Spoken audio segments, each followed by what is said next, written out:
Привет, зритель! Без 5 минут у нас уже 40 тысяч подписчиков, так что кликаем на колокольчик, подписываемся на канал и становимся одним из них. И помним, что в «АвтоСтронге» очень качественный сервис, качественные запчасти и быстрая доставочка. Мы уже подготовили новогодние подарки, так что заходим на наши соцсети и участвуем в розыгрыше бонусных сертификатов.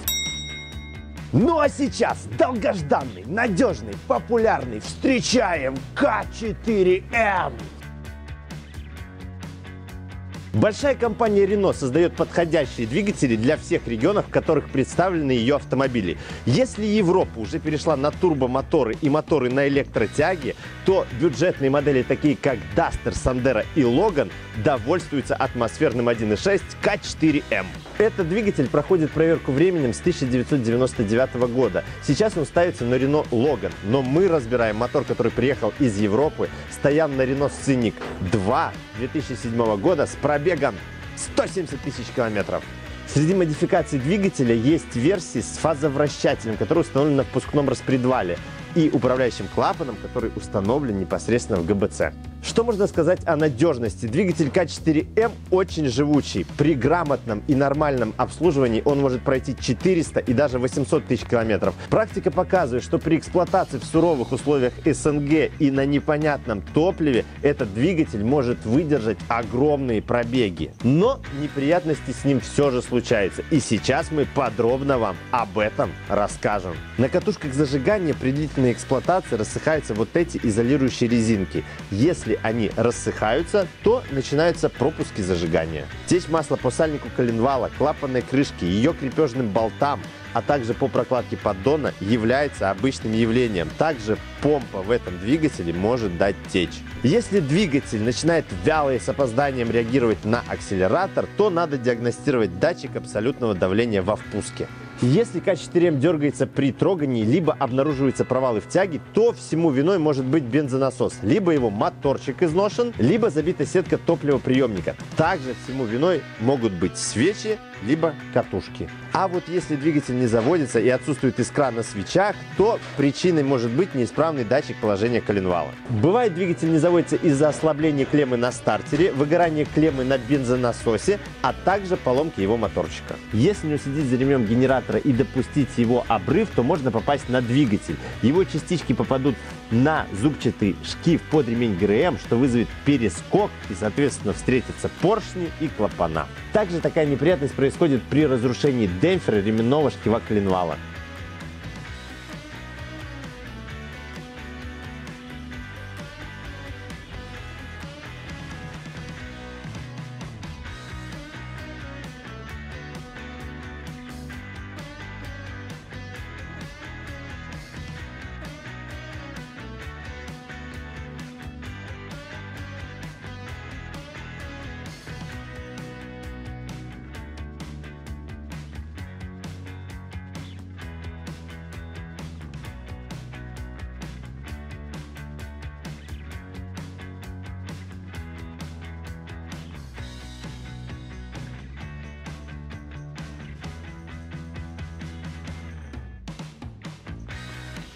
Эта деталь является теплообменником и также корпусом термостата, потому что термостат стоит вот здесь.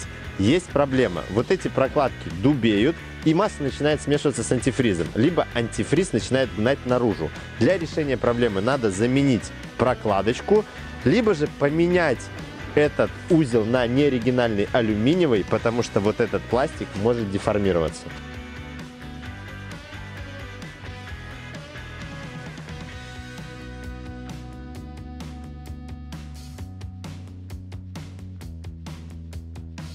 Виновником плавающих оборотов, помимо свечей, катушек и датчиков, могут быть многочисленные трещины во впускном коллекторе, а также подсос воздуха через вот эти прокладки. Их необходимо иногда менять или же аккуратно садить коллектор на гермет. Здесь мы видим обильное запотевание моторным маслом. Это типичная проблема данного мотора, виновником которой являются вот эти уплотнительные колечки. Их здесь 2 штуки, и стоят они на вот этом патрубке вентиляции картерных газов.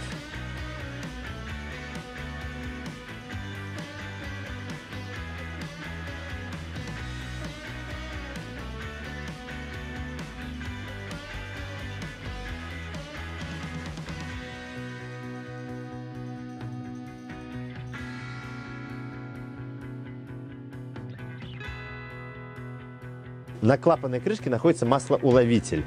Он может течь маслом. Обычно масло стекает по задней стенке двигателя.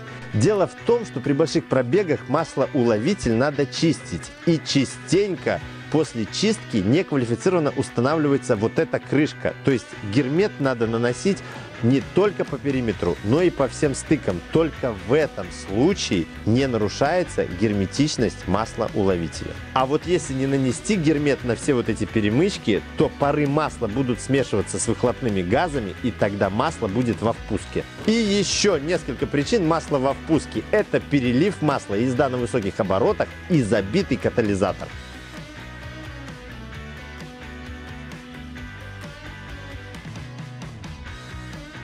Это клапан фазорегулятора. Когда сальник дубеет, то масло может проникать не только наружу, на клапанную крышку, но и внутрь, на рабочую часть клапана. Причем масло вовнутрь попадает со всем мусором, то есть оно попадает на сеточку, на сам клапан, и тогда клапан перестает работать. В нашем случае сальник уже сопливит, и этой течью нельзя пренебрегать. А вот из-за некачественного либо неподходящего масла ход штока у клапана нарушается. Из-за этого могут пропадать холостые обороты, и двигатель может троить.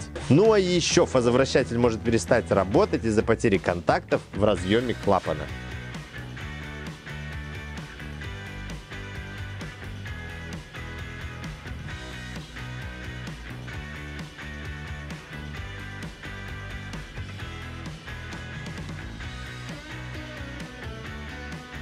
Фазовращатель на двигателе К4М не обладает завидным сроком службы. Кстати, в комментариях напишите, при каком пробеге вы столкнулись с проблемой либо поломкой фазовращателя. Поломки фазовращателя можно догадаться по характерному стрекочущему звуку из-под капота, так называемому дизелению. При поломке фазовращателя возрастает расход топлива и падает мощность. Двигатель с неисправным фазовращателем может работать в аварийном режиме, а также может глохнуть сразу после запуска. Обычно в этом фазовращателе изнашивается паз, в который помещается блокирующий плунжер.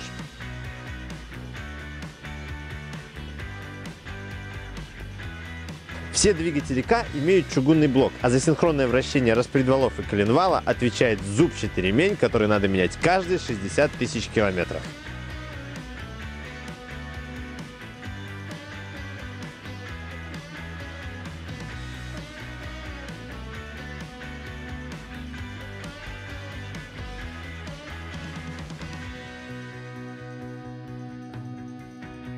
Клапанная крышка и ГБЦ у нас алюминиевые, а внутри мы видим два распредвала, 16 клапанов и гидрокомпенсаторы. В клапанной крышке у нас есть интересная деталь. Называется успокоитель распредвала. Он служит для того, чтобы притормаживать выпускной распредвал, когда работает фазовращатель. Со временем между успокоителем и клапанной крышкой возникает выработка. Успокоитель начинает стучать, и масло стекает в ГБЦ. При утечке масла через успокоитель падает давление во всех каналах ГБЦ, и тогда мы получаем повышенный износ распредвалов. Также потеря давления масла в ГБЦ происходит из-за износа фазовращателя. Но в нашем случае с давлением было все в порядке, потому что износа на распредвалах мы не наблюдаем.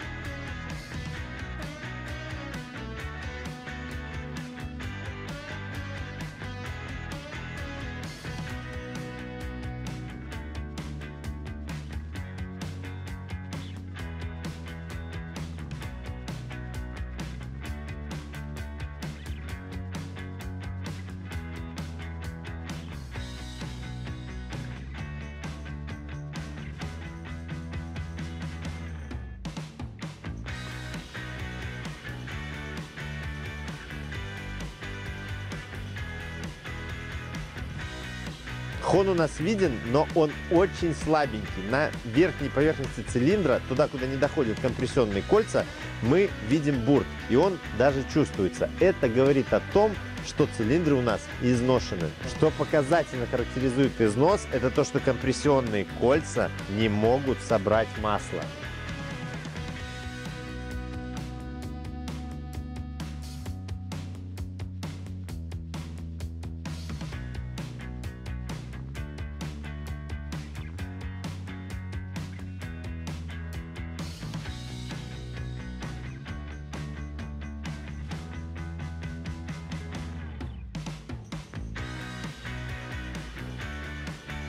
А вообще проблема с маслом в этом моторе налицо. Владелец очень сильно пренебрегал его заменой.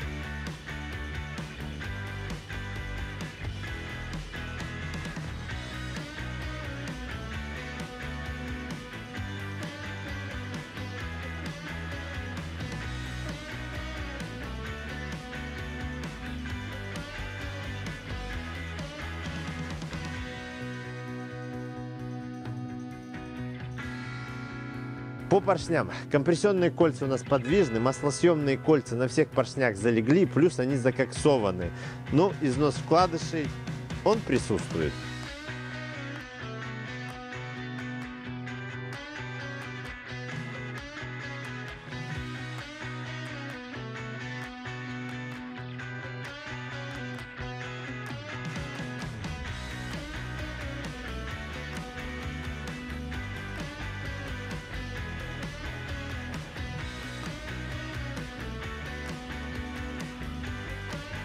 Беда с маслом, беда с вкладышами. Они протерты, но износ у нас не критичный. По коленвалу шатунные шейки у нас в порядке, а вот коренные выглядят подозрительно. На них мы ощущаем износ. Разборка закончена, и еще один мотор послужил учебно-методическим пособием. Сегодня мы разобрали очень надежный К4М, но, как мы видим, при некачественном обслуживании сводятся на нет все достоинства надежного мотора.